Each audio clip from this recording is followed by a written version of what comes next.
To Madison Square Garden in Midtown Manhattan, Game 3 of the Eastern Conference Finals, with the Pacers and the Knicks tied at 1 win apiece. Now for the introduction of the starting lineups, let's go to Garden public address announcer Mike Walzeski.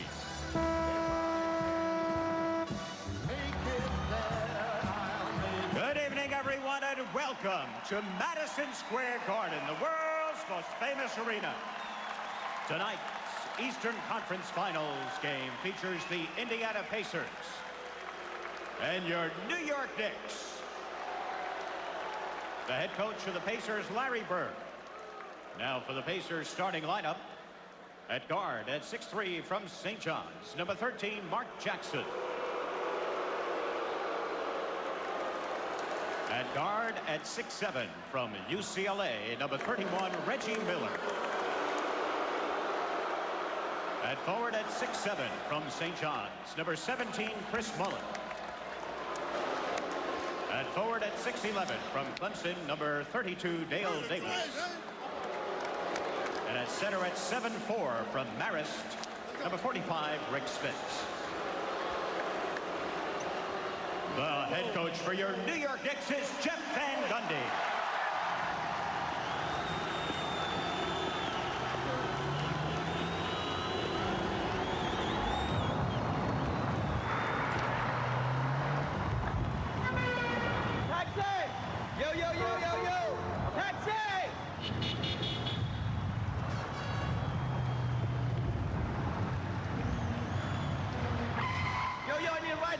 Can't catch a cab. Come on, let's go.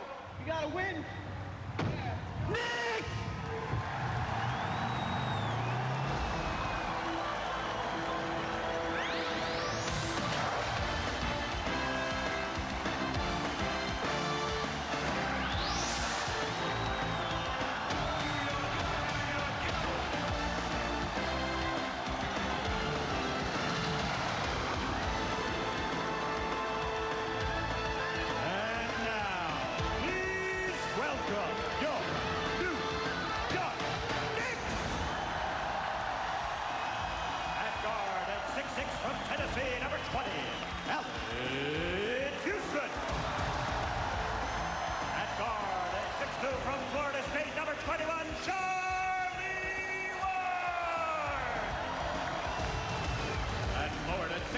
From UNLV, number 2, co-captain Larry Johnson. And forward at 6'9" from TCU, number 40, Kurt Thomas. And at center at 6'11" from Yale, number 14, Chris Medley.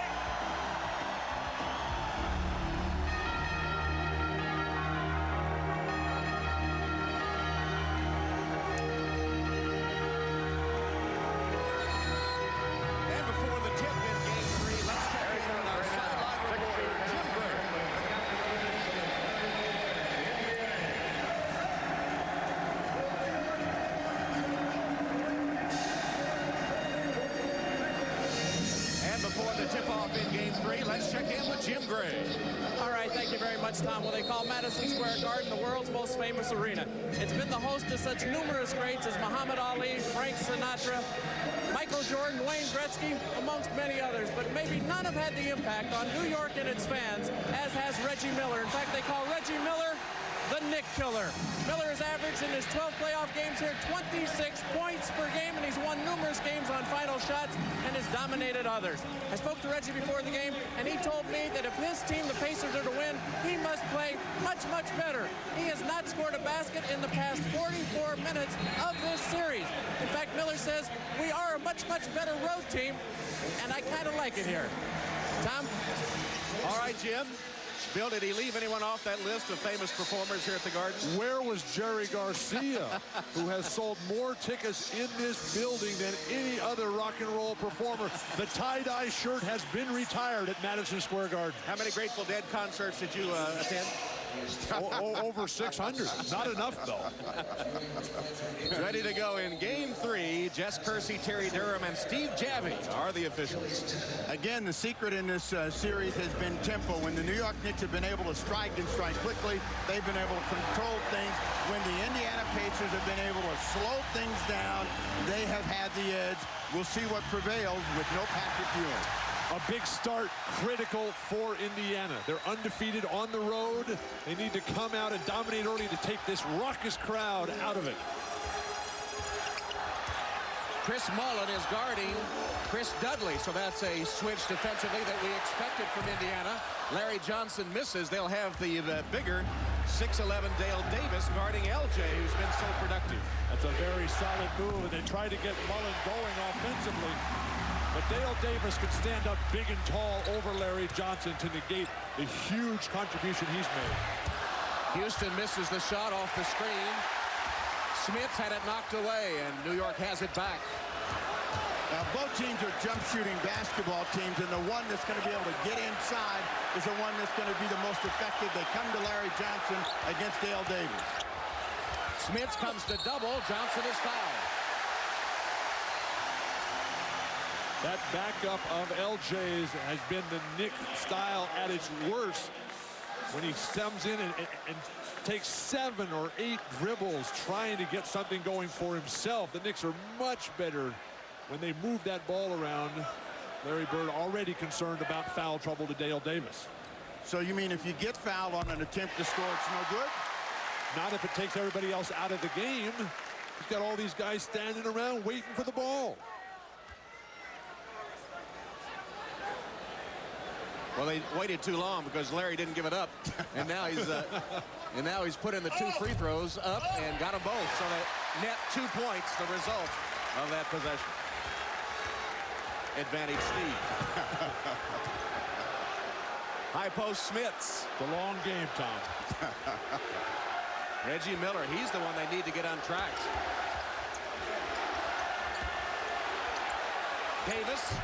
Dale Davis rolls in Indiana's first basket. Dale Davis and Antonio off the bench, not related, have been really the only Pacers playing any kind of basketball for Larry Bird. Trying to come to Allen Houston against Reggie Miller, and he feels he's got to attack Reggie Miller. He has missed his first couple of opportunities. 0 for 2 is Allen, and Chris Mullen hauls down the rebound for Indiana, looking for their first lead. Miller off of the screen. Houston right with him. Houston has really done an underappreciated defensive job on Reggie Miller. Smits over Dudley. Too hard. Johnson the rebound. Pacers love to establish Rick Smits early, but the game is just not there at all for Rick. Houston finally gets one down. Allen Houston's first bucket. And the Knicks lead by 2. When you see Mark Jackson walking the ball up the floor, this is the pace of the game that the Indiana Pacers want. They have to execute at this end of the floor. They're trying to get Smits going. They get a foul against Chris Dudley. This, of course, is the Knicks' fear. Dudley in foul trouble. Allen Houston telling us his main weapon against Reggie Miller is to attack him on the defensive end. Pulling the quick trigger, coming off that nice down screen by his teammate. Mullen for 3. Chris Mullen with a quick shot off his screen has his first basket, and I thought it was a 3. They gave him a 2, apparently. It's 4-4. Chris Mullen has to shoot his way into this series. He has been completely outplayed by Larry Johnson. The playoffs are all about matchups, and the ones that favor the Indiana Pacers, they've suddenly changed, so they're going to come back. Nice hand, Steve. Clank. Now, that ball was out of bounds. You don't catch a ball that's out of bounds. It was right in your wheelhouse, and you just let it go. Out of bounds. That's the difference. You never learned when a ball was out of bounds. Now they're discussing that 3-point yeah, shot. was it a 2 or 3? I thought it was a 3. Mullen said it was a 3. Chris is over here talking to Steve. And now they gave it to him, a 3. Yeah, I thought it was a 3, too, when he let it go. So it is a 3, and it is an Indiana 1-point lead with the ball. Shooters also know when they're shooting. Yeah, they do. He knew all of them. So how would you know, Steve? Smits gets tangled up, and Dudley comes up with a loose ball. Ward pushing it. Dudley just now getting down court.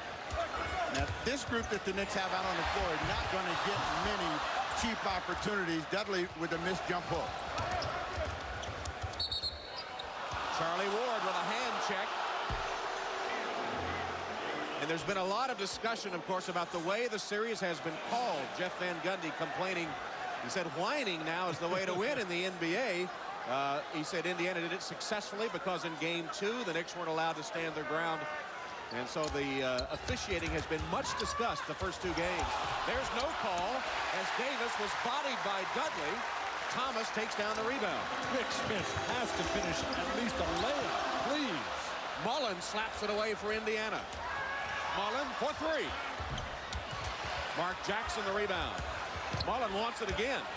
He's wide open, and they decide not to give it to him. Johnson now has to defend Jackson out on the perimeter. Mullen matched up against Charlie Ward. And an offensive foul called on Chris Mullen. A lot of teams in the Eastern Conference, Tom, have been trying defensive strategies of switching off their point guard against Chris Mullen. But Chris Mullen has the ability to back guys down. A little flop there. I thought it was a pretty good shoulder, though, from Mullen. I thought it was a pretty good call. Well, we're well aware that the Tony Awards will be given out for the best and the brightest in theatrical achievement tomorrow night at the Gershwin Theater. Charlie Ward trying for a late entry in those. Maybe he needs to consult with Reggie. LJ, the spin and the foul. Larry Johnson. Offensive foul. Larry Johnson got the hook as he made that quick spin, so he picks up his first personal. But you watch the elbow come out right there to wrap around, and Steve Javie says no. Why is Larry Johnson trying to back down Dale Davis? Take him out 15 feet, face him up, and get to the hoop. Draw some more fouls. Smits. Charging foul. Wipe out the basket. Smits as Dudley took the foul. Charge, and Smits had a head of steam, and he wasn't going to stop for anything or anybody. Well, the Indiana Pacers are trying to break that string where they stay out on the perimeter, and Smits is coming hard, and he is not going to be denied the opportunity, but Dudley steps in front of the line and gets the charge. Not the prettiest of starts, almost halfway through the first quarter, and it's 5-4 Indiana. New York's 1 of 6, Indiana 2 of 7 shooting. Well, let's remember that Indiana has had droughts all season long, and in game 2, when they had an 18-point lead, they went 5 minutes 45 seconds without a field goal. Chris Mullen commits his second foul. He had the offensive foul earlier. That's his first defensive foul. The Knicks are going to take a timeout. He's in shock. What are they doing to me today? They didn't give me the 3, and now they call another foul. We'll be back. Start the second quarter tied at 17. That's Yankee Stadium up in the Bronx you're looking at. Quiet now, but earlier today, the Yankees won the second game of their Subway Series with the Mets, 6-3. And a game over in time for one of their stars, Derek Jeter, the world champions, to make his way here to the Garden, and he's with Jim Gray. All right, thank you very much, Tom. Derek, 1 for 2 today with a double, big home run last night. Has this been like the World Series for you here in New York this weekend? I think as a team, you know, we try to keep things in perspective because it's a 162-game series, but it's a World Series for the fans. You know, I live in Manhattan, and if we lose this series, I don't think I can leave my apartment. Now, you're a big Knicks fan, obviously. Your feelings on Patrick Ewing and him missing out on this? It's real unfortunate. I mean, he's been playing for the Knicks for a while. He got a great chance to win a championship this year, but hopefully the Knicks will rally around him and come up with a championship anyway. Yankees struggling a little bit. Do you think we'll see you come postseason? Most definitely. We've been playing well the last couple weeks, and I think we're starting to roll now. All right, Derek, we look forward to it. Thanks for taking the time. Thank you. All right, the playoffs and the World Series on NBC this year, Tom. All right, Jim. Indiana with a miss. New York's rebound. Sprewell to Camby. Knocked away. Camby got it back. His shot no good. And Mark Jackson the rebound. Travis Best and Sam Perkins entering the game for Indiana during the timeout. But again, all the loose balls going to the Knicks, particularly Marcus Camby. If he could only make a jumper, go along with those dunks and blocks. Now, remember what Larry Bird told us at the start of game 1. He felt that his second unit could defend and make it difficult for the Knicks second quick units. We'll find out whether their defensive energy is up to it. Ball goes on the floor. The Knicks want it more, and they get a turnover with a 24-second shot clock violation. Steve, when you say that the Knicks want it more, that just has to grate at Larry Bird so much. The road games, this is the Pacers' 4th road game of this year's playoffs. They have led at the end of one in all 3 games. They have been off to huge starts. Today they were tied, though, of grave concern to Larry Bird. And tied despite the fact that the Knicks shot only 28% from the floor.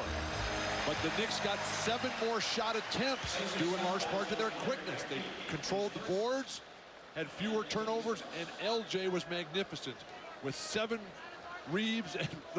points, and 5 rebounds. And 3 signature demonstrations. Derek McKee with the Indiana foul. Here is LJ in action. Double team, scrapping, fakes, got it up and in. Wow. The longer we stay here, the more Bill becomes a fan of Larry Johnson. You notice the word magnificent came out the last time. 9 points for LJ. I got to get my thesaurus out here. Slow pass by Sam Perkins. That ball just floated in there. You know, the playoffs are about resolve, and Larry Johnson has really shown that he's got a lot of heart and a lot of tenacity this afternoon. Coming in, getting them up in the air, off-balance shot goes in. What happened to 3 seconds in the key? He lost the ball. That doesn't stop the 3 seconds. 5 to shoot, and Davis makes sure. Antonio Davis slams it down. New York attacks right away. Chris Child. Rebounded by McKee. 4 rebounds for Derek. Knicks need to get Sprewell more shots. That's what Latrell said, I'm sure. We asked many of the Knicks about who would take up the shots that Ewing wouldn't get, and they said unanimously, Latrell can handle that. Sam Perkins' first basket. Well, we know it wasn't going to be Chris Dudley, that's for sure. Actually, you were the one that asked Marcus Camby, was he going to get more shots with Ewing out, and he laughed and said, no, Latrell can handle that, as LJ does it again. And I guess, Bill, you have some personal experience with that. When I played for Larry Bird on the '86 champion Celtic team, I had the rare opportunity to start a game. And I came extra early. I was stretching out. Larry came and stood over the top of me and said, Bill, all those shots you think you're going to get that belong to the chief, Robert Parrish, those are my shots. You get to the weak side and start rebounding. I didn't get a single look that day. And we bet Latrell will get his, but right now, the ball in the hands of LJ and Larry Johnson dominating the game. We're tied at 21.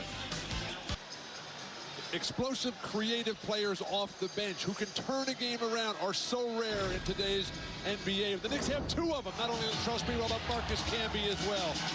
In game 2, Marcus Camby following in his own miss, leaving the Pacers riveted to the floor. His shot blocking has been exquisite. On the offensive glass, he has been tough, determined, ferocious, feeding off loose balls, finding plays, drawing charges that were incorrectly called. And then at the hoop once again today, Marcus Camby, who was not wanted by Jeff Van Gundy early in the season, has turned his season all the way around. And he told us yesterday that it was the support of Larry Johnson that got him through all the hard times.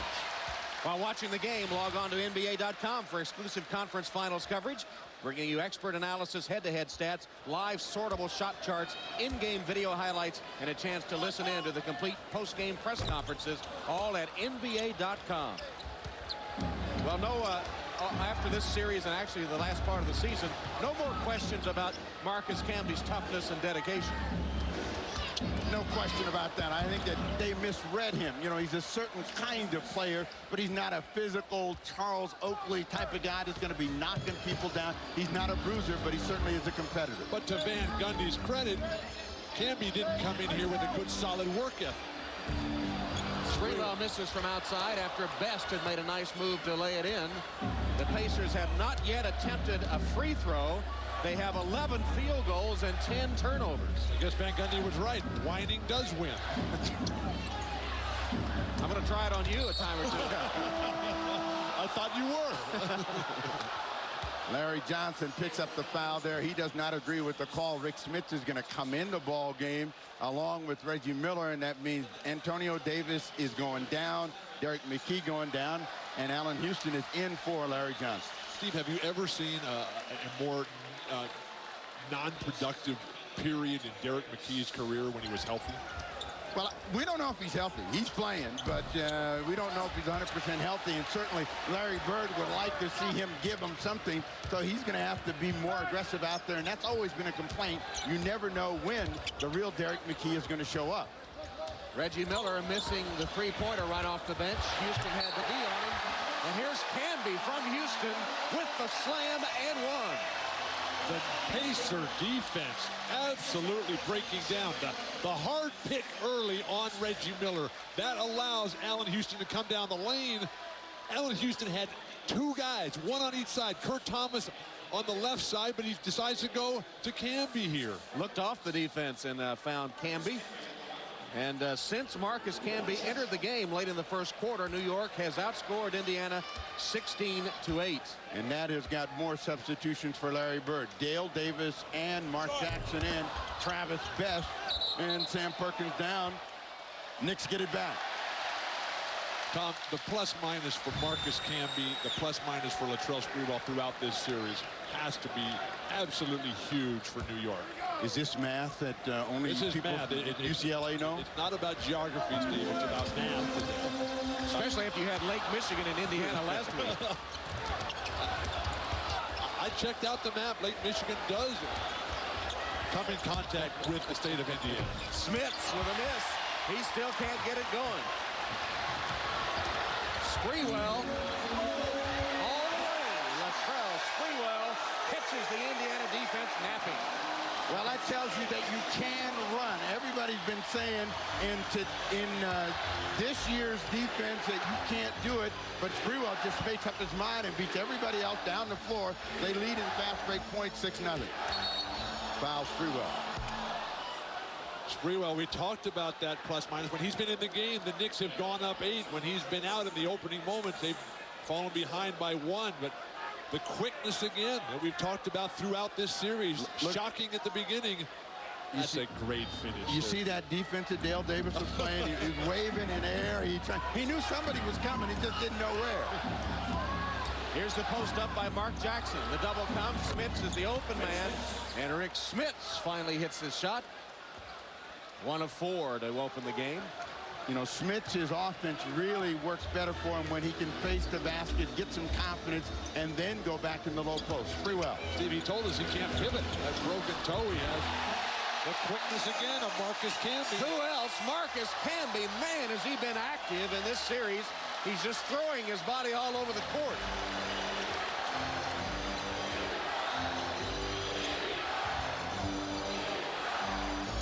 Now, the guy that's got to provide it right here, Jalen Rose, trying to go one-on-one, had it knocked away, but he's got to give them some scoring. You can see the energy and the excitement from Marcus Camby. He is just flying in all over the place. Nobody boxes him out, and when that happens, good things happen for Camby and the Knicks. 8 seconds on the shot clock for Indiana. Steve, we talked at the beginning about how quickness is a mental skill. It's about preparation and anticipation. That's what Marcus Camby is doing, separating himself from the crowd. Camby with 7 points and 4 boards in 8 minutes off the bench. Smits. Thomas fouled him. Smits with a chance for a three-point play. Kurt Thomas lunged at him after the ball was gone and committed a foolish foul. Well, he should slap himself in the head because, I mean, the man is wide open. He's going to be there late, and he's not going to have a chance. Just continues to come in. Smits gets his second hoop, and it's a chance for the three-point play. But see how far away he is. You got no chance to cover that ground when you can't fly in the air. Thomas out of the ball game. Replaced by Chris Dudley as Indiana is about to attempt the first free throw after almost 20 minutes of play. Smits a full 7-4 on the offensive end. You don't have a real chance to guard him out there. The reason that he can't play underneath the basket with his back to the basket is that his feet are so sore he can no longer pivot. He has to just stand and face it. Houston against Miller. Baseline drive and a bucket. Allen Houston put the move on Reggie Miller. Nice defense. What, you just going to let a guy drive to the hoop and make a layup? Smits back to Jackson. There's the re-entry pass, and Dudley with a hand in the back commits the foul. You know, Bill, you were a great shot blocker, but you never had to come out here and deal with anything like that. So Houston makes a nice quick move to the middle, and there's no hey, Red, Where was Rick Smith? You're saying that we never had to contend with Dr. J coming to the hoop at us? We don't want to have any flashbacks of Dr. J against you. We won that series, Steve. And Dr. J will admittedly, or he will regrettably admit that. Rick Smits once again at the free throw line. Next Saturday, our coverage of the WNBA tips off with the highly anticipated national television pro debut of two-time collegiate player of the year Shamiqua Holtzclaw and the Washington Mystics as they take on league MVP Cynthia Cooper and the world champion Houston Comets. The WNBA next Saturday, 4 Eastern on NBC. Welcome to the league, Shamika. You got to go right in and play Houston at the Summit. Rebecca Lobo sitting there pulling for her New York Knicks, but Smith has come in, 7 quick points, and he's keeping the game close. That's all the Indiana Pacers need right now is just to stay in contact. Houston again. Jump stop, left hand, short. Houston was able to wade in and get his own, and then Smits ties him up. Smits has found a rhythm, finally. He went the first 19 minutes without scoring, and now 7 points in the last 2 minutes. Good defensive play there. Let me remind you, lads, that you can't score when you're on the bench. He got in early foul trouble, so he had to sit down. But he doesn't practice, Steve, so how can he have any rhythm at the beginning of the game? He has to use the opening minutes to get ready. Houston nearly outjumped the 7'4" Smits, but Indiana has it. He's 7'4" on the offensive end, Tom. New York has 10 offensive rebounds in this game to only 3 for the bigger Pacers. Jackson, entry pass, Smits is wide open. Dudley lost him, and Rick Smits makes him pay. He is in a rhythm, and he does have 9 points. Smits does have a history of having some of his best road games right here in this building. Timeout, New York. Point game, as you said, and Mario Elie, when he came to San Antonio, challenged the Spurs to shed that soft image, and I think they've been successful in doing that. How about the job David Robinson did last night as we look at Smits tonight? A big rebound from game 2 disaster, but David Robinson, 7 blocks. Every one of them led to a fast break. Just kept them all in play. Terrific poise and confidence by the Spurs. And if the Blazers could only learn how to play as a team instead of a bunch of scattered individuals, they'd be a lot better off. My. The Trailblazers are trying to do something that nobody else has ever done, and that's come back from 3 down, but they got to start with a win. They played that team close. Can they get some belief and get one win and get themselves started? Because what the San Antonio Spurs have that they've never had is resilience. Allen Houston made a good move to get open, then missed the shot. It'll be Indiana's ball, and Rick Smits over the last 3 minutes has outscored New York by himself 9-4. Reggie coming up out of that scuffle lame a little bit. Marcus Camby putting so much pressure on the offensive glass over the backs of the Pacers. Now remember, in other games where Reggie has come up limping, and we've done this year, he's also come out deadly, and he starts going to work. Back to Smits. And he gets the soft touch roll. Rick Smits, 11 points in the last 3 minutes plus. Smits is doing a terrific job of initiating contact, bumping Dudley off balance. Dudley has had success in the past against Smits. Not in this stretch today.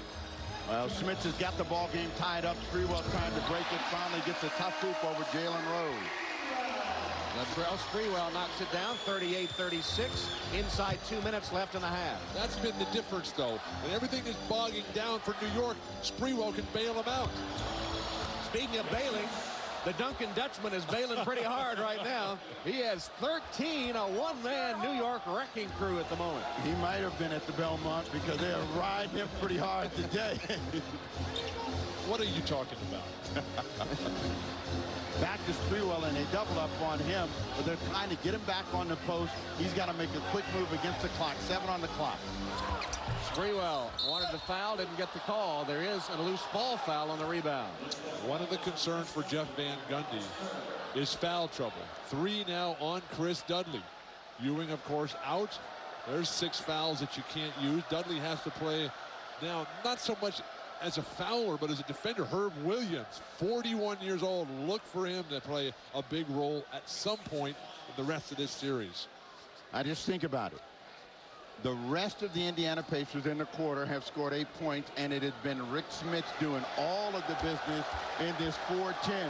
And this tells you how important offense is. And when you get a guy going, and and you better stay with him. And I know that Larry Bird believes in, hey, if you're hot, we're staying with you. He's got 14 and counting with that free throw. But remember, after Patrick Ewing played 40 minutes in game 1, Larry Bird said if Rick Smits ever played 40 minutes, he wouldn't be able to play again for 2 years with the pain he's got in those feet. Rick playing with the broken big toe, left big toe. And Dudley goes to the bench with those 3 fouls. And as you said, 41-year-old Herb Williams, 18th year in the NBA, the oldest player in the league, enters the lineup for New York with 1:16 left till halftime. Let's go to Jim Gray. Tom, Rick Smits has scored all 15 of his points. He came back into the game with 6-11 here in the second quarter, so all in the last 5 minutes. Herb Williams, before the game, he's one of the captains. He went out with Mark Jackson. Mark said, hey, I'm not used to seeing you sweat before the game. And Herb said, I'm not used to playing, but I'm going to tonight. Tom? And he's on the floor right now. Meanwhile, Marcus Camby with another one of those New York offensive rebounds. And the putback is good for his 9th point. It's 40-40 with 50 seconds left till halftime. Miller for 3. Reggie Miller notches the three-pointer. He has 8 in the game. And the 2 guys that have to carry Indiana, Miller and Smith. Smith has already done his job. Now they're trying to wake up Reggie Miller. Sprewell trying to answer. Latrell Sprewell couldn't hit it. Foul on Herb Williams, but Spree is forcing shots. He's getting nothing in transition. It's tough to fast break against Indiana generally. Not in this series, but generally because their offense is so patient and disciplined. Reggie Miller hits that last 3. Allen Houston's got a note. Defend the 3-point shot. Make Reggie put it on the floor, particularly to his left. Reggie getting battered around. But Allen is just too far off him right there.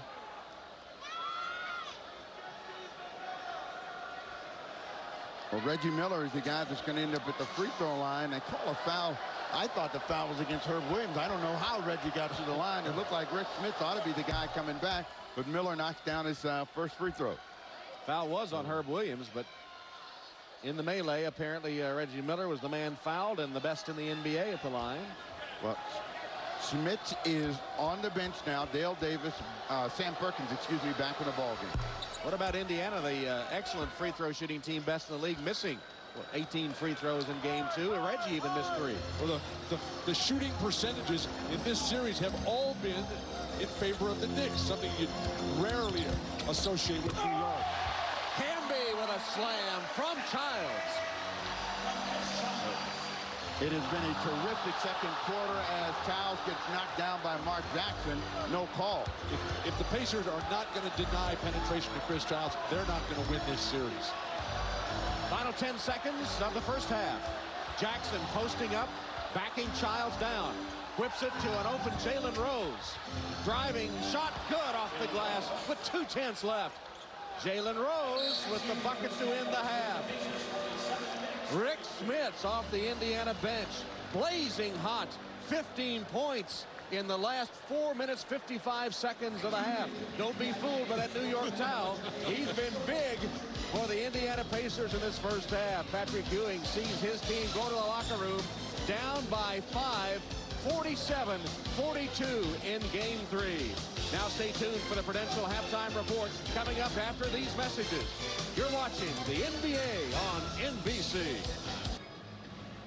Welcome back to Madison Square Garden as we get ready for the second half. I'm Jim Gray. I spoke to Jeff Van Gundy. He was very unhappy with all the good shots that the Pacers got, shooting 54%. He said that is the reason that Latrell Sprewell really wasn't involved. He got no transition opportunities. They're going to try and get him involved with some more turnovers in the second half. As for Larry Bird, very unhappy with the turnovers, unhappy with the offensive rebounding. They were out-rebounded 11-3 on the offensive boards. And finally, spoke to Mark Jackson, and he said, as Marcus Camby comes in on a slam dunk, Mark Jackson said that they will not be looking specifically for Rick Smits here in the second half. They will only go to the guy who's open. Tom? All right, Jim. Charlie Ward with a steal, and Camby, who starts the second half, gets the finish. It's Ward, Johnson, Thomas, Houston, and Camby for New York.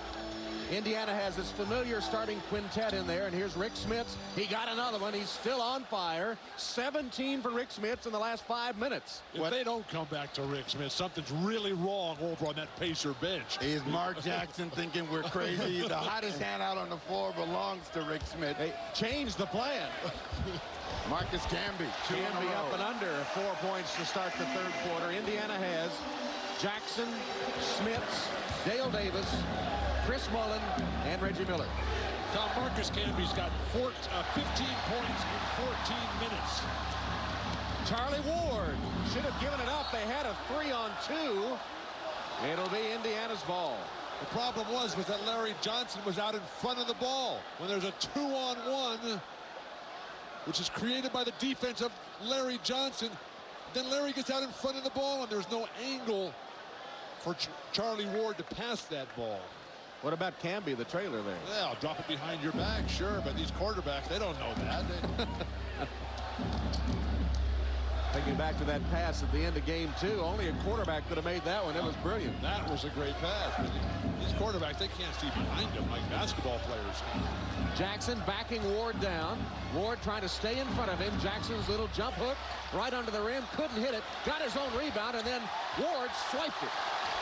Terrific hands, Kurt Thomas. Houston to Thomas. Missed the layup. Thomas again, blocked by Smits. Thomas a third time, lost it. Here's Jackson. He's got 3-on-2. Was that Kurt Thomas or Charles Smith?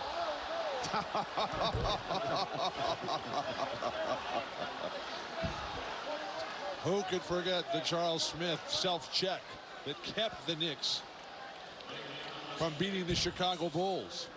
Now there's another foul against Kurt Thomas, and Jeff Van Gundy is saying, guys, we got to continue to get back defensively. Make sure you got some sort of pressure against Rick Smits, who is sizzling right now. Kurt Thomas has 3 fouls, but Indiana has turned it over 3 times in their 5 possessions to start the third quarter. Davis, another turnover. The quick hands. Camby knocked it away. Allen Houston stumbled and still scored. Now the defense of the New York Knicks has forced some breaking opportunities, and Allen Houston gets his first. So Van Gundy obviously lost his voice in that locker room, telling these guys they have to do a better job defensively. Mark Jackson rattles it home. Jackson with a nice move to the hoop, and Indiana up again by 3.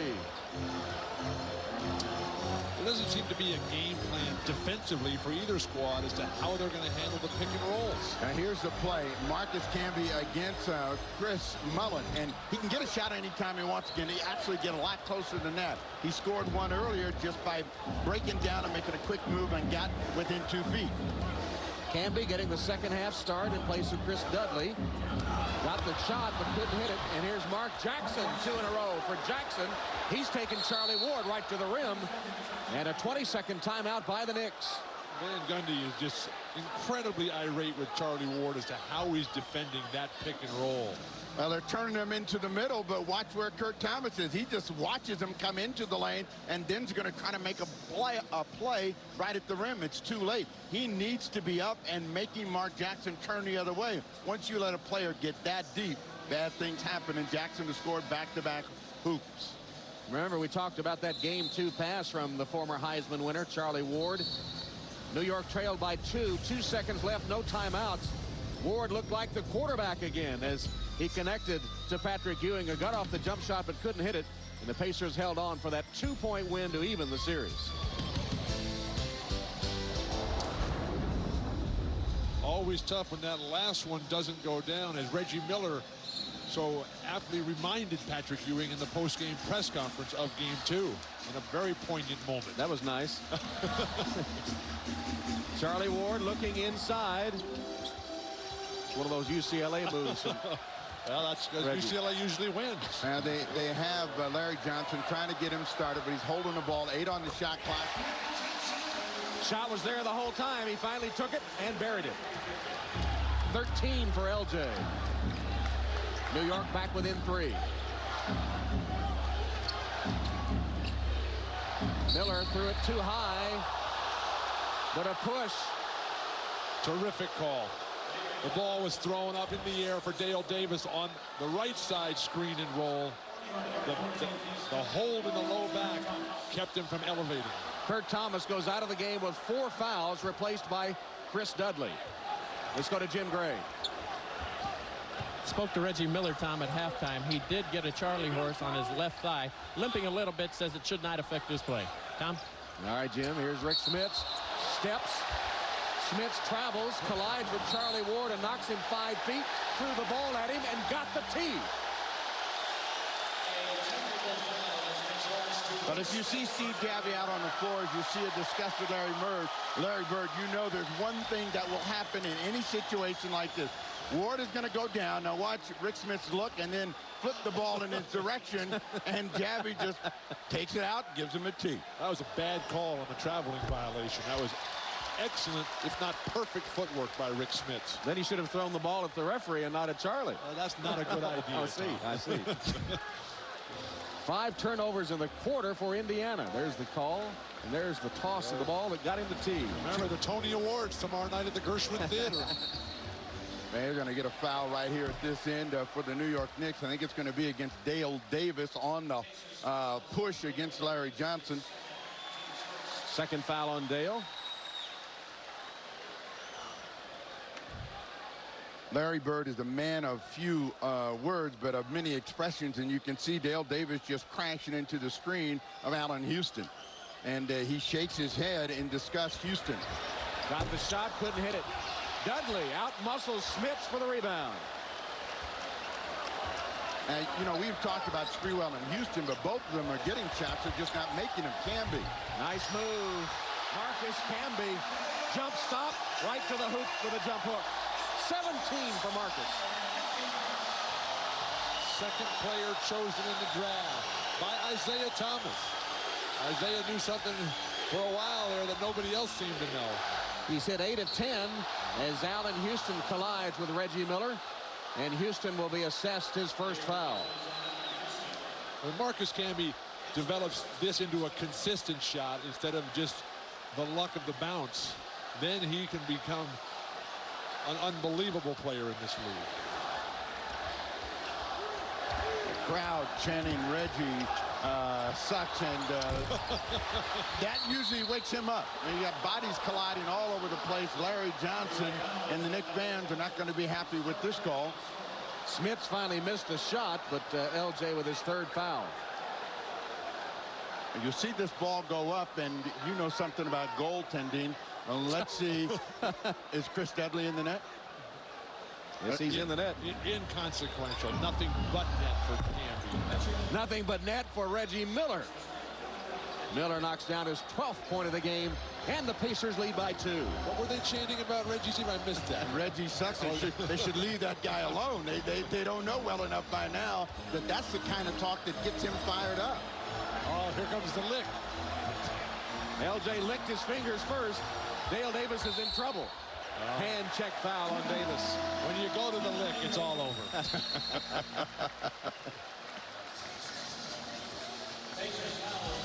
All right, 6:59 left in the third. We're going to moisten our fingers, and we'll be back with the Pacers leading by 2. Sean Stark spent 8 seasons in a Knicks uniform, providing plenty of excitement and sometimes exasperation. Along the way, he made the All-Star team once, became the Knicks' all-time leader in three-point field goals. In the 93 playoffs against Chicago, he clinched a game with this dunk that's still remembered by New York fans. And Stark's in attendance in the Garden today. He's with Jim Gray. All right, thanks, Tom. Of course, he went over in the trade over to Golden State, which brought Latrell Sprewell here. John, let me ask you, you are a very close friend of Patrick Ewing, and you spoke to him. How difficult has this been for him, and how hard has he taken it? It's very difficult. He's been an integral part in the Knicks' success up to this point. And, for him to go down at this particular time and not be able to participate in this game, in this series till the end, it's very hard on him. Of course, you've had some great rivalries. You've been part of this thing for a long time with Reggie Miller, of course, the headbutt, which was a couple of years ago, very famous thing. What about the Indiana Pacers and the New York Knicks, and how deep is that feeling ingrained, even though you're a former Knick? Well, it's always a rivalry going against, the Indiana Pacers because you know what they're going to bring to the table, and you know what type of player Reggie is. He's a very talented player, and over the years we didn't have our competitions, but Can you laugh at that headbutt now? Oh, I can laugh at it, you know, sincerely. But it was just a lot of fun, you know, playing against them in these type of games. John, great for you to come back to the Garden and support your former teammates. Good to see you. Back over to you, Tom. All right, Jim. Kurt Thomas hits for New York. I suspect it's a little easier for John to laugh about that headbutt than it is for Reggie. Well, one of the great things about playing in New York is how loyal the fans are. And even though John is no longer playing for the team, he is still beloved here. And wherever he goes, they just idolize that fine warrior. 2:25 left, third quarter. Knicks leading by 1. Mullen to the hoop, missed the layup. Then took it away from Kurt Thomas.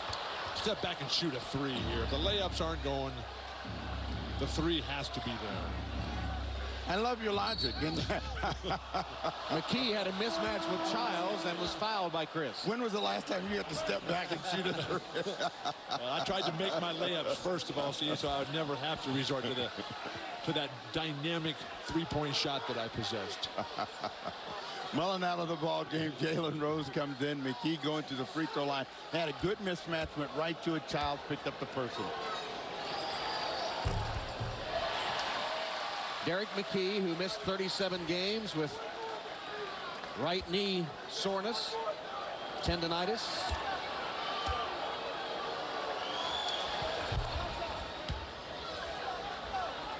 And the game tied at 65 with 2 minutes left in the third quarter. Childs all the way, got it. In the first half, we talked about the Pacers would not win if they did not deny penetration to Chris Childs. 2 times in the last 3 possessions, he's come down and just given the easy scoring opportunities to his team. Well, they beat the defense before it could get set up. Miller on a catch and shoot. Short on the three-point attempt. Camby has his 7th board. Childs, a quick 3. Rebounded by Antonio Davis. Terrific box out by Derek McKee, keeping Canby, who was on the run. What about the quick shot by Childs? Childs had that happy feeling. You know, he felt it. He thought it was going to go, and a chance to really build some momentum. And didn't make Van Gundy feel very happy. 3-second violation. Mark Jackson never got out. But Van Gundy, he knows that Chris Childs is much better as a defensive player against the big post-up guards. Charlie Ward is better defending the guys like Stephon Marbury and Tim Hardaway, the fast up and down, really wide open players. But that's not Mark Jackson's game, and that's why Chris Childs gets so much more time against the Pacers. Reggie Miller gets a rest. Sam Perkins is in, and Travis Best replaces Mark Jackson at the point for Indiana, who now have turned the ball over 17 times. Childs trapped in the corner and fouled. That's a bailout call there. He had nowhere to go. He was stumbling. Travis Best, number 1. Larry Bird's facial expressions are hilarious. The smirks, the little glance of an eye. Just the way he played. Sprewell gets by Rose. And he lost the ball on the way up, and he's bailed out by an Indiana foul. Steve, Latrell Sprewell going to the basket. He prefers finishing left. Well, I don't think the Pacers have picked up on that. I think in this case it was just get it and get it up in the air, but Sprewell was trying to turn that corner, and he comes with such speed and quickness that if you don't get to him right away, he's right at the basket, gets his first free throw. Don't forget, early tomorrow, croissant and cafe from the French Open in Paris. Agassi and Medvedev for the men's championship. The French Open tomorrow, 9 a.m. Eastern, 6 in the morning on the Pacific Coast. Steve, how's your tennis game? Well, we've been so busy I haven't been able to play, but, you know, one day I'll get a taste of that terra bat, too. McKee draws the double team, whips it to Rose. Ball movement to Best. And a holding foul called on New York. The closeout defense again, the quickness of New York, denying that three-point opportunity. The Pacers normally expert at moving that ball. Well, we'll take a look at it. You'll see Sprewell is going to be the guy to come over and gamble, and that's going to start the ball movement for the Indiana Pacers. And then Kurt Thomas just reaches around. He must have been a lineman or something, because, you know, slaps himself in the head all the time after every foul that he makes. Is there anything up there? Well, it's the 5th foul for Kurt, and he'll leave as The venerable Herb Williams returns to the court. Herb with a couple of stints to use up some time at the end of the first half, at the end of the third quarter here. But this New York defense, very reminiscent of Chicago when they were at their peak, and then the Seattle Sonics when they were a good team, when they could double team anywhere on the court and still recover and close out on the three-point shooters. Indiana has only one field goal the last 6.5 minutes, but they have hit 9 of 12 free throws in that time. Sprewell launches. Rebounded by Canby. As he fell down, he missed the shot. Bring that one out and reset. Well, he had no chance to get any balance. He thought nobody was there. He'd get a shot. Travis Best. Canby rejects it. Marcus Camby is everywhere. And he's on the offensive glass. He's blocking shots. He's running the lane. And Toronto traded him. You'll see him come down the lane and slap that one away. And the Indiana Pacers have 15 on the shot clock, 20.4 on the game. So there's about a 5.5 second differential. Canby just like a frisky young colt. As you said, he's everywhere. Ought to be young. 19 points, 8 rebounds, 1 block, Marcus Camby. Best misses the shot. Got it back and leaves it for McKee, who hits with 5 seconds left. Good play by Travis Best, and McKee buried the shot. Here's Houston. Quarter about to end. He can't score, and the third comes to a close. And we begin it the way we ended the half. LJ, 15 points. Marcus Camby with 19 points. And the third quarter comes to a close with a tie game in the books. Indiana 69, New York 69 after 3. We'll be back after these messages and a word from your local station. You're watching the NBA on NBC. The TV wand atop the Empire State Building, piercing the setting sun. Manhattan in the gloaming as we're ready to start the fourth quarter in Game 3 of the Eastern Conference Finals. The winner takes a 2-1 series lead, and we're tied at 69. Now, the Indiana Pacers came here to win one of 2 games so that they would get the home court advantage back, and they played very well. To start the fourth quarter, they've got to keep up their defense and find someone to score. Larry Johnson. He's the man to score, as he has been all afternoon. The Knicks with Larry Johnson, Chris Dudley, Latrell Sprewell, Chris Childs, and Allen Houston. Indiana has Travis Best, Derek McKee, Antonio Davis, Sam Perkins, and Jalen Rose. The Knicks living dangerously. Plays are being made, and guys are coming to a stop. Beautiful post-up. No stoppage at all there by Sprewell against Derek McKee. McKee, who also went to Alabama like Sprewell did. A little rivalry there. Chris Dudley is hammered. Had an open look for a moment, and now flagrant foul is called. And Jalen Rose is limping. He's holding about 7 different body parts. They converge on Chris Childs, who leaves it open for Dudley. And Dudley always has to collect himself, and you can see McKee came across. He didn't make a play on the ball. He went right into the arms of Chris Dudley. That's the reason for the flagrant. Steve, why are they pressing Chris Childs on the perimeter? Because he hasn't made a 3-point shot in so long, I can't even remember. Well, what he has been able to do, though, is come quickly and break down the defense, so they're trying to get up on him and make him change direction. I know that being further out on the floor is a little foreign for you. Just back off and let him make some jumpers.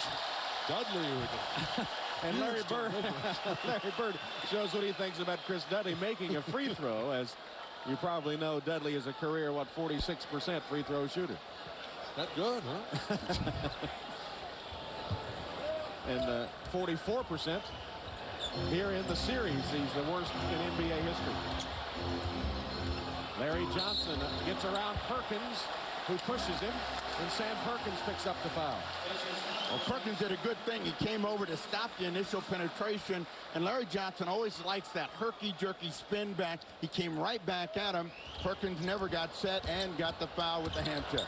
Johnson wide open after he leveled Best with a pick, and he banks in the three. LJ. More penetration by Chris Childs. The horrible start.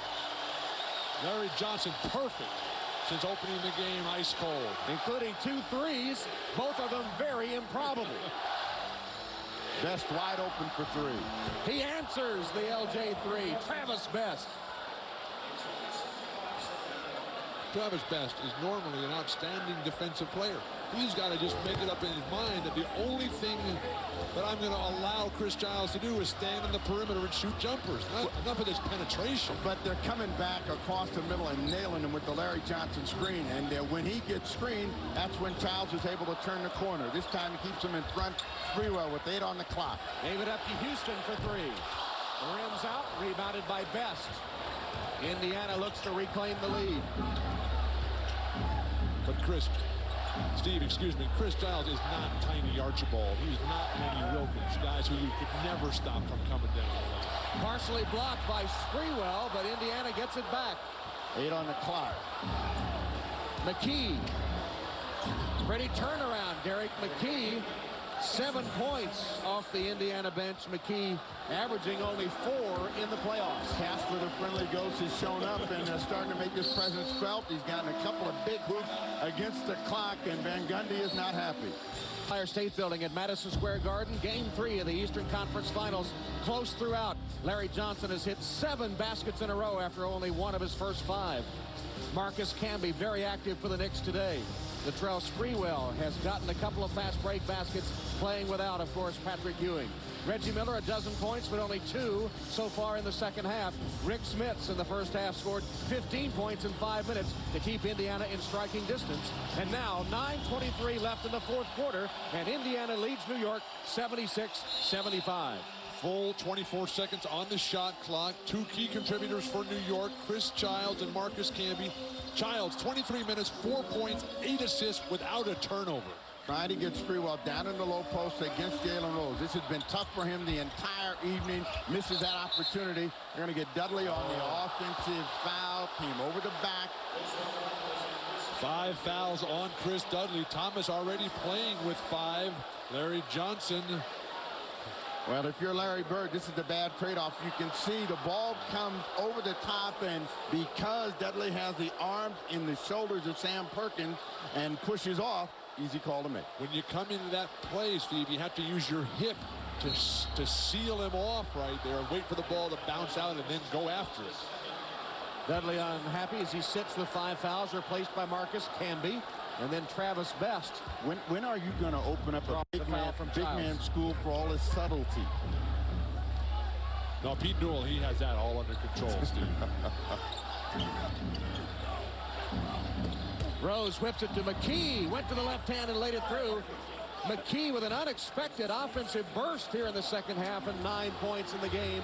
Indiana leads by 3. This is where you're really seeing the loss of Patrick Ewing, where the Knicks forced to go with the small lineup and nobody to match up with McKee, who has woken up. Well, that's a bad matchup for Latrell Sprewell as they double up on Larry Johnson. 7 on the clock. 4 to shoot. Johnson got free, missed the shot. Here's Best for Indiana. McKee wants it in the post, being fronted now by Sprewell. Over dribbling by Travis Best. Let it go. Perkins for 3. Sam Perkins nails a 3-point shot, and New York takes timeout. Indiana in the midst of a 10-0 run on the New York Knicks. Derek McKee has been one of the stars of this burst by Indiana. Well, it's McKee and Sam Perkins who have come back from the dead. There's a nice use of the left hand, avoiding Marcus Camby, and then a good ball movement. A little bit of over dribbling there, but finally Sam Perkins really adding that 3-point threat. Thank you, Hannah. We'll be up early for tennis tomorrow morning. Meanwhile, issues still to settle here in Game 3. Since Larry Johnson banked in that 3-point shot, Indiana has scored 10 in a row, and they've taken their biggest lead. Childs kicks it out. Good save by Allen Houston. And an Indiana foul. Travis Best is hurt. Mark Jackson immediately just substituted himself. He said, I've seen enough of this. But the wild pass after Chris Childs just waltzed into the lane, created an opportunity. Easy play there by Childs down the lane. He comes up hobbling right there, and he just ran over and grabbed him, wanted to get out of the ball game. So he obviously got hit on that drive by Childs in the corner. Larry Johnson. That's his first miss in 8 shots, rebounded by Jackson. 15 lead changes and 15 ties. Right now, the momentum belongs to Indiana. Where the Knicks are going to have some success is pressuring out on the ball. They're going to get a call against Latrell Sprewell, trying to hold up the bigger Derek McKee. He's had trouble keeping him from getting the position, held him out on the perimeter. You can see right here, trying to get across in this screen, easy call to make. That's when you have to turn and use your backside and your hip and the space between your elbows to keep him under control, not just grab him and bear hug him. Jackson had a foot on the line. It was a 2, missed it anyway. Saved inbounds by Camby. And Camby just now getting back down court. Johnson and 1. Larry Johnson is keeping him in the game.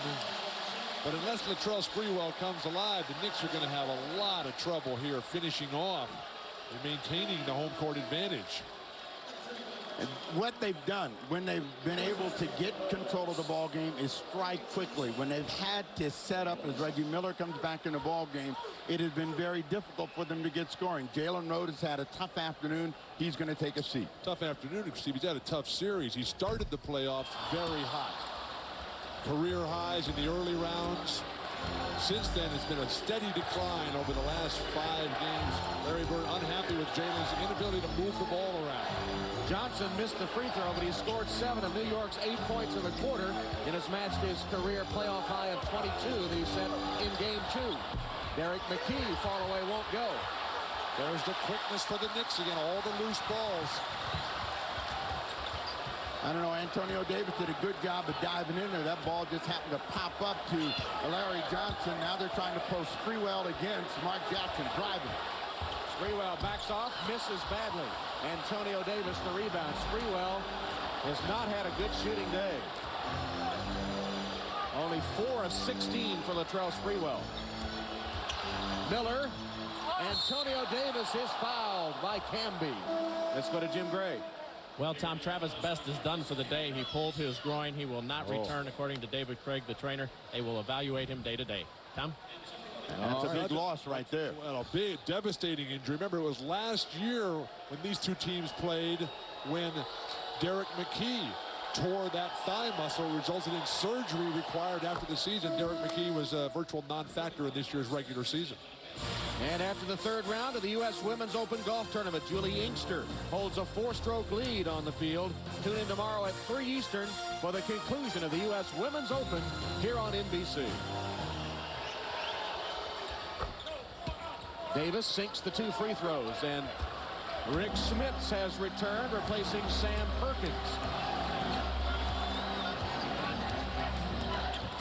Childs found a lane, threw it right through Sprewell's hands. He recovered. And now Camby. That foul, no call. But Camby didn't go in to make that shot. He went in there looking to get fouled. If he had gone in and extended, he would have made the play. Smits. Rick Smits off the bench immediately hits his first shot, 21, to lead the Pacers. Derek McKee really playing the complete game, Tom. Swinging the ball. Smits has scored 21 points in 19 minutes on the floor. And when he's left wide open like this, and this is his shot facing the basket, little tiptoe jumper, he's got a good shot from out there. He's got it going tonight. Steve, Rick Smits, in Ewing's absence, is finally playing some ball, but Smits has got the attitude that Jaren Jackson has and Steve Kerr, the great three-point shooters for San Antonio. Every time they get the ball, they're just looking to shoot. There is no indecision, no hesitation.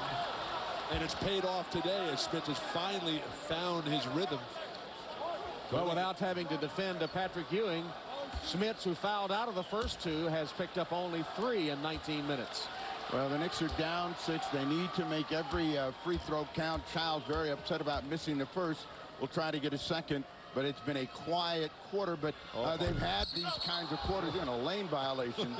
Childs, who hit 81% from the free throw line during the regular season, looked very bad on those two. And in this quarter, New York is only 1 of 5 at the free throw line. You don't think that was planned, do you? Where he's sort of trying to sneak it in and get his own rebound back? That may be what he says. Indiana on a 14-2 run. You know, Van Gundy's going to say in order for his team to win, they've got to defend, they've got to have stops, and it's got to start now. They blocked the ball on Rick Smits. 3 on the shot clock. Childs coming to help, knocked it out of bounds. The Pacers are often their own worst enemy in situations like this. Smits loses the ball. How's that not a foul? Like he got him on the back of the head. Reggie Miller. Canby made him alter the shot. It's got to be somebody in the set because Indiana's tightened up their defensive transition game. They're coming back to Sprewell. The matchup against Jackson. Can he get a score? He squeezes one off. Ducked under the helping Rick Smits to score his 12th point. Lead cut to 6. Plenty of time for the New York Knicks. What they're trying to do right now is quicken up the pace of the game by doubling on the ball, making them use some time. 12 on the clock for Smits. Smits got the roll. Soft touch. Rick Smits. He has 23 points. This is the Rick Smits that Larry Bird has been praying for, literally begging for to should come and play. It's been so difficult, impossible for Rick to play through the pain, though. They come back to Allen Houston against the defense of McKee. 8 on the clock for Johnson. Hesitation by LJ. Childs steps up and delivers the 2. Good ball movement. 6 points now for Childs.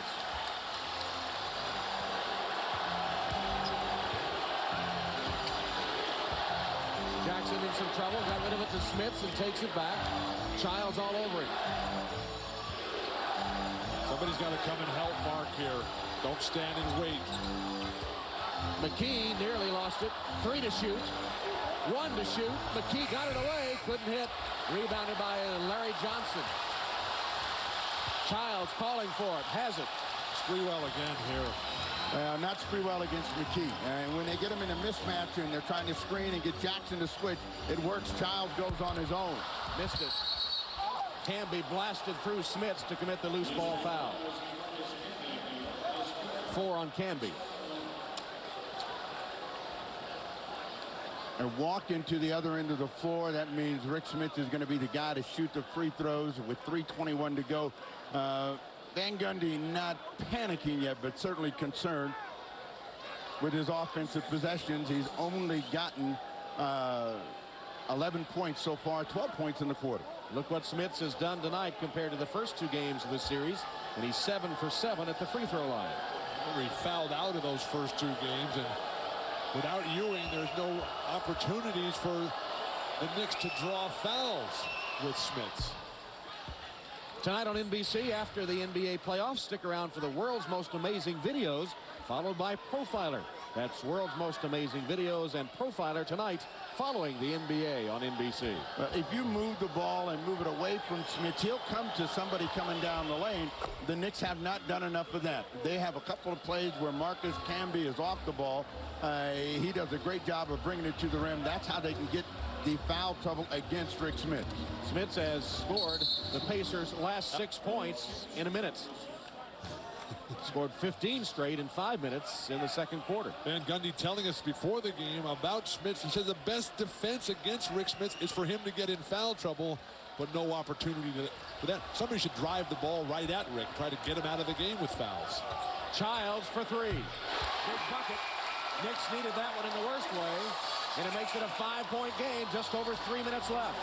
Garrett McKee is the key man here. He has to come up and help break the press. Larry Bird wants a timeout.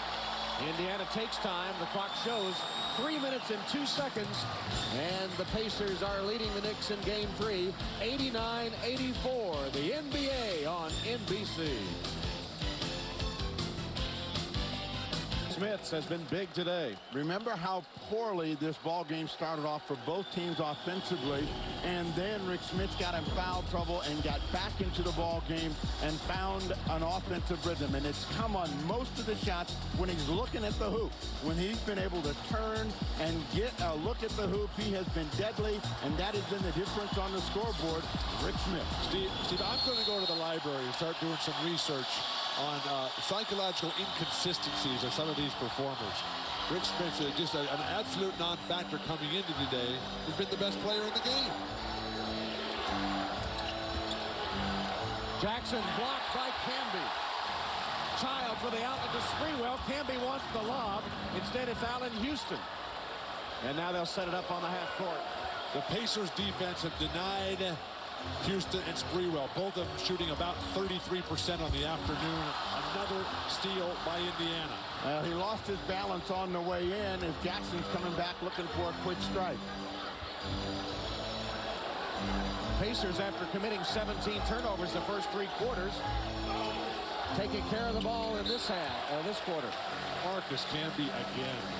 The guy is in on every single play in the basket area. Well, Sprewell had to fight Antonio Davis to try to get around in front, and Van Gundy was yelling like crazy. Somebody covered the rear. He finally got over there, knocked it away, 8 on the clock. Canby's got 4 steals and 2 blocks. Antonio Davis, bad-looking shot. Johnson with a board. Childs pushes for New York. 2 minutes left in the game. Nice closeout defense by Antonio Davis. Here's Allen Houston to Johnson for 3. Almost kicked in on the second try. Back tap. Sprewell. Canby got it out there. The Knicks are going to take a timeout. Van Gundy unhappy with the shot selection. It comes with 1:44 remaining, and the Pacers leading the Knicks 89-84. 89-84, fourth quarter, game 3, and the celebrities out in force for this Eastern Conference Finals game. Alec Baldwin, Billy Crystal is here. Spike Lee, of course, in his courtside seat. Jim Fossil, coach of the New York Football Giants. Tom Brokaw, Matthew Modine, and Peter Boyle. Big NBA fan, Penny Marshall. And the NBA Commissioner, David Stern, is here. New York Knicks trailing by 5 with 1:44 left. What's important for the Knicks is to get a score in this possession. That means they're down 3 with plenty of time to work. Sprewell. Latrell Sprewell rejected by Smits and out of bounds with 11 to shoot. Rick Smits, not a noted shot blocker. That time standing tall. They forced the double clutch. They reached down low and stripped him, and when he brought that ball back down, Smits just towered over the top. And they get a layup from Sprewell on the inbounds play. Derek McKee ended up on his back, freeing up Sprewell. Lead cut to 3. Here's the trap. Jackson in the backcourt calls a timeout. And there'll be 2 seconds to go to get the ball over half court. 20-second timeout, Bird signals. So New York works the inbounds play to perfection to get the layup, and then ratchets up the defense a notch, causing Jackson to take the timeout. Well, remember in game 1, they were down by 5, 2:20 to go in the ball game, and they rallied, got in the ball game, and then it was free throws down the stretch, and Larry Bird is trying to make sure, A, he gets that ball across center court, and they're in an attacking mode because they're in the penalty. They could be shooting free throws. That was... Don't forget, we'll go out west tomorrow for further NBA playoff action.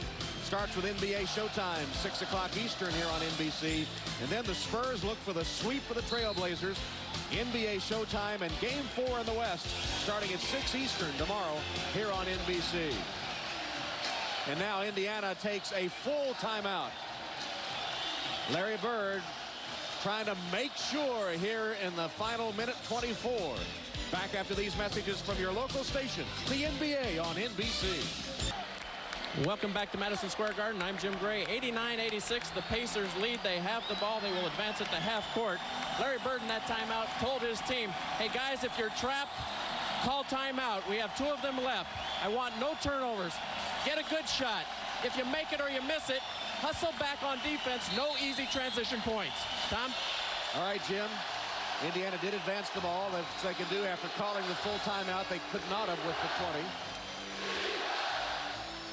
They've got to score, the Pacers do. The Knicks are coming on strong. Miller had it blocked by Sprewell, and then he recovered and missed. Camby continues to rule the boards. 11 rebounds. Childs now backs it out. There was a chance for Childs to get all the way to the rim, and he had Sprewell on the other side, and he set it back up. 12 on the clock, looking for Allen Houston against Derek McKee. Great defense, McKee. Johnson spinning on Antonio Davis. Up and under. Wild shot. Shot clock violation. Didn't hit the rim. That was not a good possession by New York. They couldn't get the ball to Houston, though, because Derek McKee denied him. But the beautiful strip defensively by Sprewell denied Reggie. His runner almost goes down for the Pacers, but can't be there to gobble up the miss. Reggie Miller has scored only 2 points in the second half and is 0 for 2 here in the fourth quarter. Only 2 shots. He's missed them both. Derek McKee has been huge for the Pacers down the stretch. Well, if they need to foul someone and get a miss, McKee's the guy, and he's handling the ball. The Knicks can't let a lot of time go by. 12 on the clock. 8 to shoot. Jackson. Back to Miller. 3 to shoot. McKee.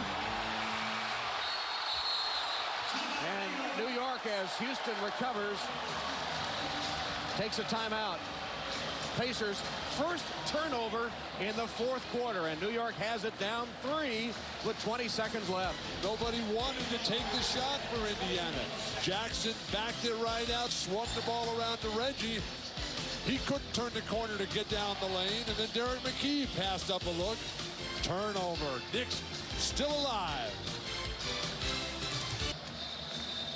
20 seconds remaining in game 3. The Indiana Pacers 89, the New York Knicks 86. The winner will go up 2-1 in the series. New York has only 1 timeout remaining. Indiana has 2. Neither team with a foul to give. Well, the strategy for the New York Knicks has to be to take the first score available, and it should be a quick-hitting 2. If you missed a 3 and they get the ball back, you have to foul. Now you're down 5. There's still a lot of time. They can get the 2, come back and foul and try to steal the ball. Put someone like Derek McKee on the line, Antonio Davis, they might get a miss. They're right back in it. Dale Davis has also been in the ball game. So there are a lot of things in favor of the New York Knicks going for a quick 2. In this scenario, the defense, the Pacers, for instance, they often are very cautious, don't want to foul. If the Knicks can score right away, Clint Thomas and Chris Dudley not in the game, they both have 5 fouls. Larry Johnson has 4. Charlie Ward back in the ball game, along with Childs, Camby, Sprewell, and Houston. Ward replaces Johnson, so the 2 point guards are on the court at the same time, Ward and Childs. Larry Johnson is too good a scorer to take out here. Sprewell takes the inbounds pass against Derek McKee. Still on the move. Dishes to Camby. Blocked, but a foul. Mishandled that. That was a jam setup if you've ever seen one, and he couldn't, and he's had a great afternoon. Handle that one to finish the play. Sprewell is thinking pass the entire way down the lane. He finally breaks down the defense, and Dale Davis, Antonio Davis both come to the ball. Beautiful pass, but you have to remember that Camby nor Latrell Sprewell have ever been involved in a playoff run before. And not aware of how much you have to keep playing. This is Camby's first try at the playoffs. Sprewell never won a playoff game in 3 attempts at Golden State. Camby sinks the free throw. He's 2 of 4 at the line in the game. That was his 20th point, but his first in this fourth quarter. Now Chris Dudley replaces Charlie Ward. And Jalen Rode comes back in the ball game. Derek McKee goes down. The margin is 2 with 13.8 seconds left. Terry Durham stepping in to make sure that all players are outside the 3-point arc before they come charging in. Up Camby's backside on an attempted miss here. I think you try to make this one. And he does. Then foul. It's a 1-point game. Indiana timeout. 13.8 seconds on the clock. Indiana's lead is 1. They'll have the ball when we return to the Garden, the NBA on NBC. 89-88, and this is hugely Miller time. Reggie Miller has killed the Knicks in the final seconds of many games, but not in game one of this series. New York's tight defensive play didn't allow Reggie to get open, and it wound up coming to Mark Jackson, who took the three to try to tie the game. It missed. New York came away with a victory. Then in game two, score tied. Reggie did get the ball and managed to draw the foul from Chris Childs. Miller hit both free throws to give Indiana the margin of victory in a 2-point win that tied the series. That was a game-winning foul. Oh, my goodness. Reggie Miller, top playoff scoring games at Madison Square Garden. Won a lot of those games. But today, he hasn't scored a field goal in 19 minutes. Reggie's the best free throw shooter in the league. The Pacers have had trouble in the early rounds of the series getting the ball to Reggie. Other teams have double-teamed Reggie, denying him possession. Well, they're going to make sure that Derek McKee does not get to be the guy handling the ball. He's going to inbound the basketball. Now, a lot of times, McKee makes mistakes in inbounding the ball. They got to pressure up on everyone. It's McKee, Rose, Miller, Smits, and Jackson for Indiana. If you can't foul McKee, Jackson's the one that missed the big free throw in game one. He gave the Knicks an opportunity. Smits wants to run out on the long pass. Instead, it's Jackson wide open. Sprewell grabs him with 11.6 seconds. It'll be Mark Jackson, the New York native, who goes to the free throw line. And a poignant moment earlier in this season when Jackson's dad, Harry, died. The Knicks had played in Indianapolis, and Jeff Van Gundy went to Mark Jackson and said, "Come back with us on the team plane." And he said, Mark did, "No, that wouldn't be right." And Jeff Van Gundy said, "Yes, it's absolutely the right thing to do. We care about you." And he rode back with the Knicks charter plane to his dad's funeral. Now at the free throw line, Mark Jackson, who has hit his only 2 attempts, now 3 for 3. Antonio Davis in, Smits out, Larry Johnson back in the game, Charlie Ward down. Dale Davis is going to get back in the ball game. Jalen Rose will go down. Jackson has been in this position before when he does that thing where he lines his arm up. A lot of times he comes up short, and that's what the crowd is hoping for here. 2-point lead, Indiana. Knicks still have a timeout. The biggest thing here is possession if the free throw is missed. Got a lot of time to set a play. Indiana 5 for 5 at the free throw line, 4th quarter. And now 6 for 6. The lead is 3. New York takes a timeout. 11.9 seconds showing on the clock. Knicks try to pull out a tie when we return to Madison Square Garden to a 3-point game. The Indiana Pacers like to tell you they're a better road team than they are at Market Square Arena. They're unbeaten on the road in the playoffs, and they lead New York 91-88 with 11.9 seconds left, and New York will have the ball. Patrick Ewing can only watch from the bench with his injury. And is it time to go for 3? Time to take the quick first available score? I think they have to take the first available score. Again, with 11 seconds to go, almost 12 seconds, you got a ton of time left. You got to get a quick score and then try to come back and make a steal. And if you don't get the steal foul, you're hoping that somebody's going to give you that miss. If you miss this 3, you're cooked. Interesting, but wrong. They're out of timeouts. They got to shoot the three-pointer right now. They don't have any time left. You're just going to take them a bunch of seconds off the clock to get the ball into shooting range. They got to get that three-pointer to go down. Now, if they miss any shot, the game is over. Why am I surprised you guys disagree? And I'm just shocked at that. 91-88, 11.9. Knicks have advanced the ball to midcourt. Charlie Ward will trigger the ball inbounds. It's Ward, Childs, Sprewell, Houston, and Larry Johnson back in. And I'm sure Larry Bird has told his guys, you know, we got a couple choices here. We can foul for possession or don't foul on a 3. If it gets late, the Pacers can foul to put them on the line. Ward had it tipped. Johnson made a good catch. Johnson is fouled and hit.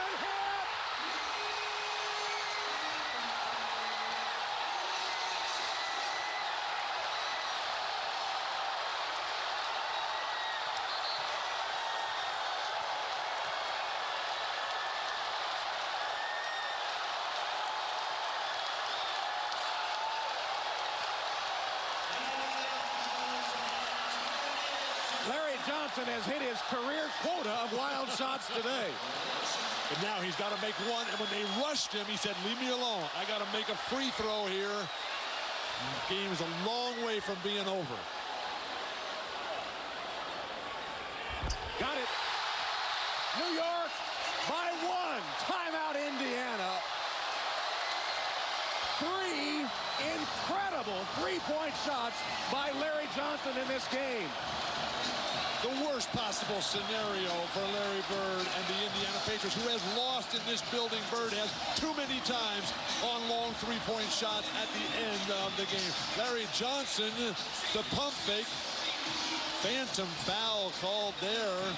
Running away from the play, Antonio Davis. Grabbed him, but you're in that situation, what you got to think is the worst I can do is foul and get possession. Goes for the pump fake. Now he's got a hand on him, and he's going to push, and he gets one. This is home court advantage. That's what you get when you play at home. You get those. Now you said that Reggie Miller foul wasn't a foul. That's right. That's not a foul either. Now remember, to end the first quarter, shot clock, game clock running out. Larry Johnson hit a 3 from way deep. And Patrick Ewing, whose life is just taking a terrible turn here with that foot problem, couldn't be happier for his team. And that's what a team is all about. He told his guys, I'll be there cheering for you. I've got faith, I've got confidence in you. You guys can win this. You're good enough. And they've shown that this afternoon. Well, there's 5.7 seconds. That's a ton of time for the Indiana Pacers. They missed with 6 seconds in Indiana. Mark Jackson taking the 3. All they need here is a 2. So they're not in the same desperate straits. And for the New York Knicks, they have no fouls to give. They got to play straight up defense. So they cannot afford to put the good free throw shooting Indiana Pacers on the line. Steve, I told you they needed to take a three-point shot. And get fouled, too. Johnson hit the 3 at the buzzer to end the first quarter, banked in a 3 early in the fourth quarter, and now this 4-point play with 5 seconds left has given New York a 1-point lead. Has there ever been a greater 4-point play? No. More significance in the history of the NBA. So it's McKee, Smits, Jackson, Miller, and Rose for Indiana. 5.7 seconds left. Can Reggie Miller pull out another one at the Garden? Here's Mark Jackson. Jackson triple teamed, tied up, got a shot up, no good. New York wins.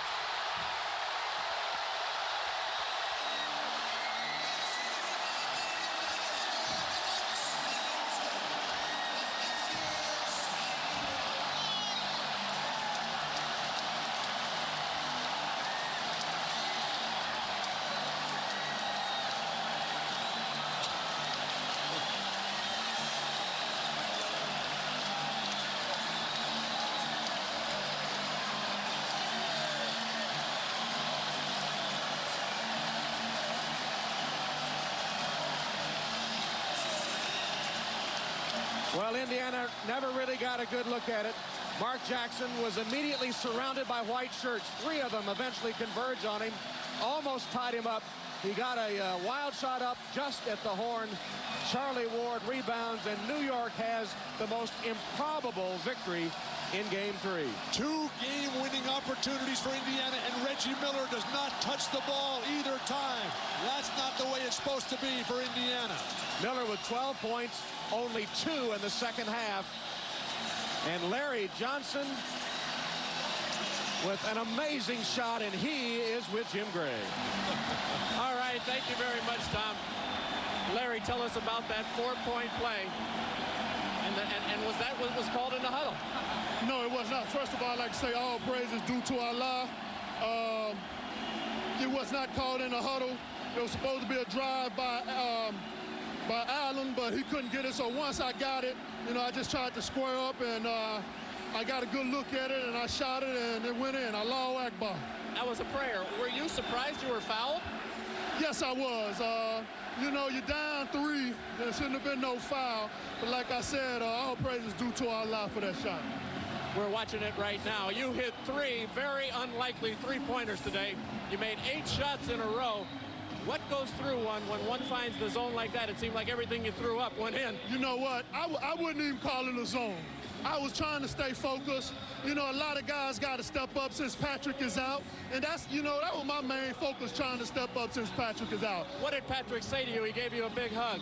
You know, Pat, before when he found out his injury, we had a meeting with him the day of practice, and he told us, you know, he's still with us, and, you know, for that guy to be around as long as he's been around, and he's been hurt throughout this whole playoff, and he's give us 110%, we got to give it right back to him.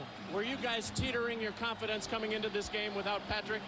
No, I think that, like I said, guys understand they got to step up. Myself, Marcus, Kirk Thomas, Big Chris Dudley, guys got to step up, and I think that's what guys are trying to do, step up.